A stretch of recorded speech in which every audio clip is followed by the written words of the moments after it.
ଶୀତ ଦିନର ଫୁଲ ଏବେ ସରି ସରି ଆସିଲାଣି। ସେଥିପାଇଁ ତ ଖରା ଦିନ ପାଇଁ ଏବେ ଚିନ୍ତା ପଡ଼ିଗଲାଣି। ଖରା ଦିନ ପାଇଁ ଅଧିକ ଫୁଲ ପାଇବା ପାଇଁ ଏବେଠୁ ଲାଗିଗଲିଣି ମୋର କାମରେ। ଆଉ ଏଇ ପ୍ରଥମ କାମ ମୁଁ ଆରମ୍ଭ କଲି ମୋର ପିଞ୍ଚିଂ କରିବାରେ। କାରଣ ପିଞ୍ଚିଂ ଆଉ ହାର୍ଡ ପ୍ରନିଂ କରିବା ବେଳେ ଆମେ ଟିକେ ଧ୍ୟାନ ରଖିବା। ହାର୍ଡ ପ୍ରନିଂ କରିଦେଲେ ଆମେ ଯଦି ଏଇ ମାସରେ କରିଦବା ତାହେଲେ ଆମକୁ ବହୁତ ସାରା ଫୁଲ କଡ଼ ମିଳିବ ଆମକୁ ଖରା ଦିନରେ। ତ ଆମର ଏଠି କିଛି ପର୍ମାନେଣ୍ଟ ପ୍ଲାଣ୍ଟ ଅଛି ଯୋଉଗୁଡାକ ଆସିବ କନିଅରୀରେ ଆଉ କିଛିଟା ଅଛି ମନ୍ଦାର। ତ ଏସବୁ ଗଛ ସବୁବେଳେ ତ କଟାକଟି ହୁଏନି କି ସବୁବେଳେ ୟାକୁ ପିଞ୍ଚିଂ କରାହୁଏନି। ତ ୟାକୁ ମାସ ଦେଖିକି ପିଞ୍ଚିଂ କରାହୁଏ ଆଉ ମାସ ଦେଖିକି ତାର ହାର୍ଡ ପ୍ରନିଂ ମଧ୍ୟ ହେଇଥାଏ। ଯେମିତି ଶୀତ ଦିନ ସରିବା ପରେ ପରେ ୟାକୁ ହାର୍ଡ ପ୍ରନିଂ ଯଦି ଆପଣ ଥରେ କରିଦେବେ ତାହେଲେ ଏ ଗଛ ବହୁତ ହି ହେଲ୍ଦି ହେଇଥାଏ ଆଉ ଗଛର ବହୁତ କେନା ବାହାରିକି ଆପଣଙ୍କୁ ବହୁତ ସାରା ଫୁଲ ମଧ୍ୟ ଯୋଗେଇଥାଏ। ହାର୍ଡ ପ୍ରନିଂ କରିସାରିଲା ପରେ ଆପଣ ବହୁତ ସମୟରେ ଗୋଟିଏ ଭୁଲ କରନ୍ତି ଯୋଉଟାକି ଆପଣ ଫର୍ଟିଲାଇଜର ଆଉ ହରମୋନ ଦବା ଭୁଲି ଯାଆନ୍ତି।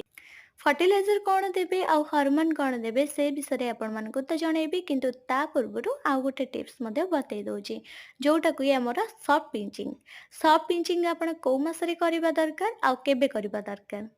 କନିଅରୀ ଗଛରେ ମୁଁ ଆଜି ଏଇ ଟିପ୍ସଟା ବତାଉଛି ଆପଣ ଆପଣଙ୍କ ମନ୍ଦାର ଗଛରେ ବି ମଧ୍ୟ ଏଇ ଟିପ୍ସଟା ୟୁଜ୍ କରିପାରିବେ ଯେତିକି ବି ଆପଣଙ୍କ ପାଖରେ ପର୍ମାନେଣ୍ଟ ଫ୍ଲାୱରିଂ ପ୍ଲାଣ୍ଟ ଅଛି। ସଫ୍ଟ ପିଞ୍ଚିଂ କରିବାକୁ ହେଲେ ଆପଣ ହାର୍ଡ ପ୍ରନିଂ ପ୍ରଥମେ କରିବା ଦରକାର। ହାର୍ଡ ପ୍ରନିଂ କଲା ପରେ ଯେତେବେଳେ ଦେଖିବେ ଏଭଳି ନୂଆ ନୂଆ କେନା ବାହାରୁଛି ତାର କେନା ବାହାରିବାର 2-3 ଇଞ୍ଚ ବଢ଼ିଲା ପରେ ଆପଣ ତାକୁ ସଫ୍ଟ ପିଞ୍ଚିଂ କରିପାରିବେ। ତ ସଫ୍ଟ ପିଞ୍ଚିଂ ପାଇଁ ସେମିତି କିଛି ମାସ ନଥାଏ। ହାର୍ଡ ପ୍ରନିଂର କେବଳ ମାସ ଥାଏ। ହାର୍ଡ ପ୍ରନିଂ ଆପଣ ଡିସେମ୍ବର ଲାଷ୍ଟ କିମ୍ବା ଜାନୁଆରୀ ଫାର୍ଷ୍ଟରେ ଯଦି ଏଇ ଗଛକୁ ହାର୍ଡ ପ୍ରନିଂ କରିଦେବେ ତାହେଲେ ଇଏ ଆପଣଙ୍କୁ ଖରା ଦିନରେ ବହୁତ ସାରା କେନା ଦେଇକି ବହୁତ ସାରା କଡ଼ ଫୁଲରେ ଭରପୁର ଆସିବ। ଆଉ ଆପଣଙ୍କ ଗଛଟା ଦେଖିବାକୁ ବି ବହୁତ ସୁନ୍ଦର ଲାଗିବ। ଏବେ ତ ଜାଣିଲେ ଆମେ ହାର୍ଡ ପ୍ରନିଂ ବିଷୟରେ ଆଉ ସଫ୍ଟ ପ୍ରନିଂ ବିଷୟରେ ଆଉ ତା ସାଥିରେ ଆମେ ସଫ୍ଟ ପିଞ୍ଚିଂ ବିଷୟରେ। କିନ୍ତୁ ଏବେ ଆମେ ଜାଣିବା ଆମେ ଯୋଉ ଭୁଲ କରନ୍ତି କାଟି ସାରିଲା ପରେ ସେଇ ଭୁଲଟା କଣ?